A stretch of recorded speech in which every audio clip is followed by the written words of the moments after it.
Okay guys, share ko lang galing kasi ako sa palengke, kaya bumili ako ng puset. Ngayon lang, nung pagdating ko sa bahay, nung nilinisan ko yung puset, nakita ko yung puset, may mga palaman sa loob. Ayun nalaki na mga isda. Hindi ko alam kung normal ba talaga yung ganyan o talagang sadyang may nilagyan talaga nila para bumigat sa timbang.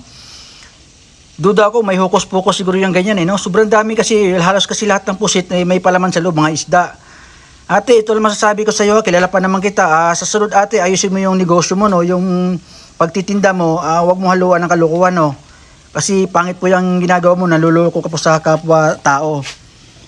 Nang hirap-hirap pa ng buhay ngayon, tapos nagabayad kami ng tama, tapos ganyan ang ginagawa mo sa akin, ha? Sige, thank you. Maayong buntag bakang, lami kay ka manaway ka na imong ilong nga artificial, o ka na imong batiis nga murag balanghoy, o ka na imong naong murag ikaspa, o ka na imong lubot murag imbornal. So lodere, anda mo na ko nimbunal nimo, magpakita ka bisag anino, pat bakang, pat bakang, yawa ka bakang, ha? Yawa pa? Cyberbullying ako ikaso nimo, grave oral defamation. Karon makakwarta na ko nimo bakang. Arre dire bakang. Arre.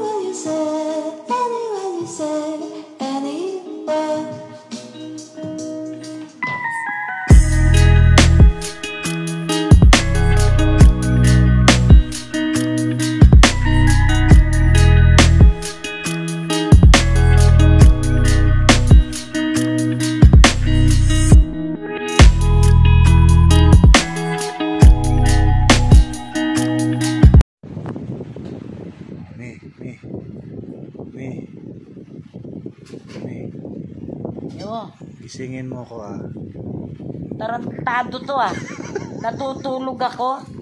Gigisingin mo ako para gisingin kita. Sira ulo mo talaga, no?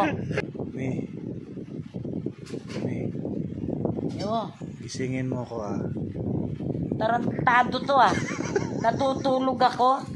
Gigisingin mo ako para gisingin kita. Sira ulo mo talaga, no?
Oh my